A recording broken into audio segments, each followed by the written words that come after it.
अस्सलाम वालेकुम।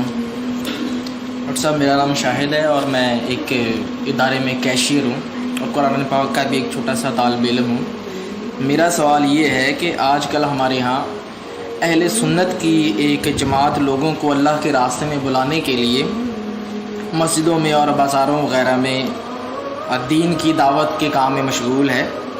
लेकिन एक अजीब सी बात जो मेरे इल्म में भी और कुछ दूसरे अफराद के इल्म में भी मतलब कि ये है और वो ये इतराज़ करने में आई है कि अगरचे वो अमर बिल मारूफ़ और नही अनिल मुनकर के ज़िम्रे में किसी दर्जा में भी कोशा हैं, मगर उनका तरीक़ाकार जो है वो सुन्नत के मुताबिक नहीं है।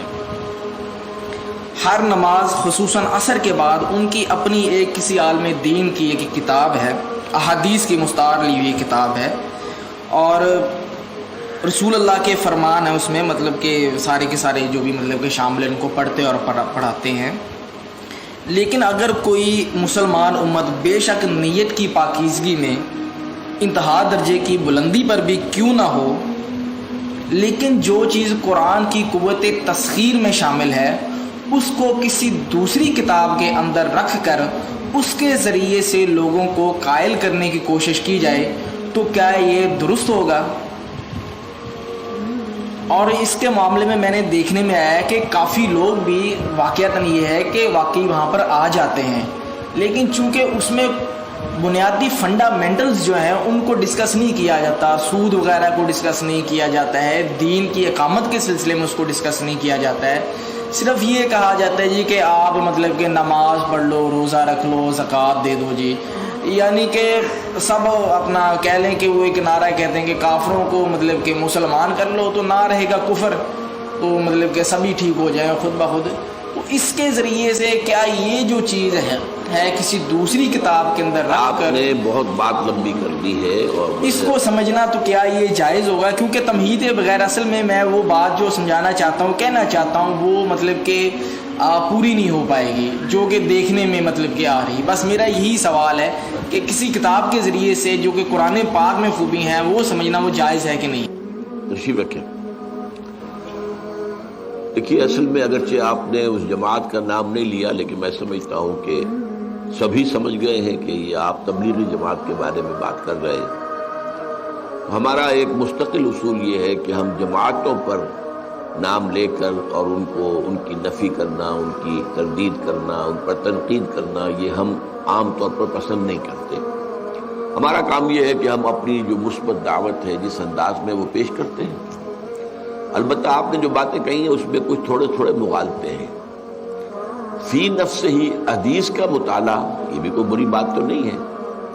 वो अगर एक एतबार से आपको बुरी लग रही है तो वो ये कि चूंकि कुरान की तरफ उनकी वो तवज्जो नहीं है, तो एक नेगेटिव एस्पेक्ट के हवाले से, वरना अहादीस का जो है मुताला जो है उसको बयान करना, सुनना, पढ़ना, ये अपनी जगह खुद इसके अंदर नूरानियत है, इसमें भलाई है, इसमें फ़ायदा है।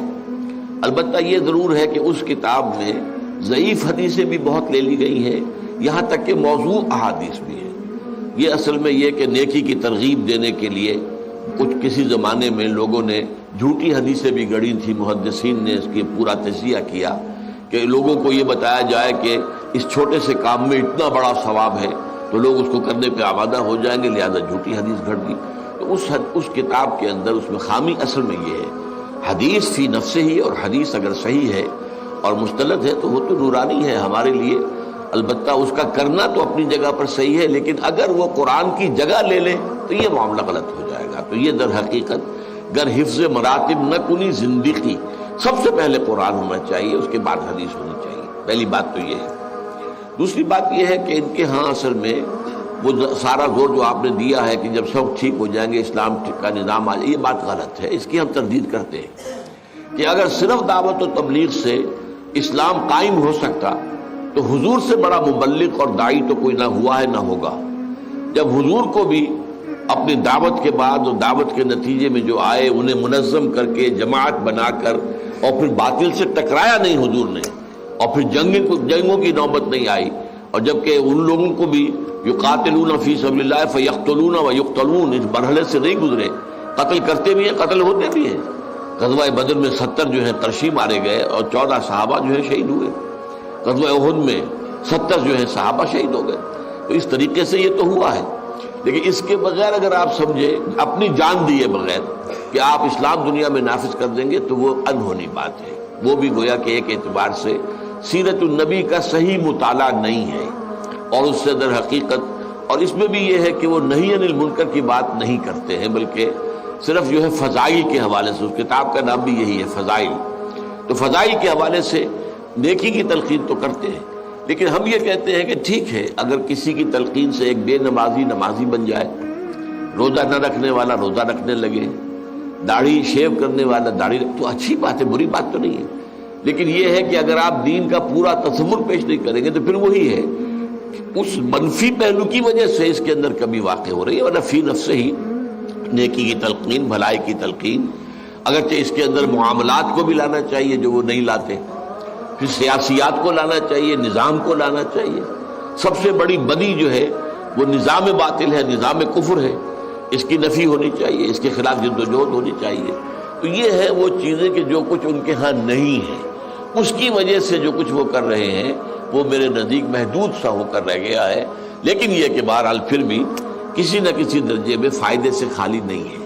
اب جو لوگ فرض کیجئے کہ ٹیلی ویژن پر بیٹھے رہے اور گھنٹوں لگا دیں، اب وہ اگر مسجدوں میں بیٹھتے ہیں اور وہاں پر جا کر جو ہے جو ذکر کرتے ہیں یا کچھ اور کرتے ہیں، رات کو مسجد میں سوتے ہیں اور صبح کو جو ہے تہجد کے وقت ہم جاگتے ہیں، تہجد پڑھتے ہیں، تو یہ کام بہرحال نیکی کے ہیں، اچھے ہیں. تو ہم ان کی اس طریقے سے مطلق جو ہے مخالفت اور تنقید نہیں کرتے.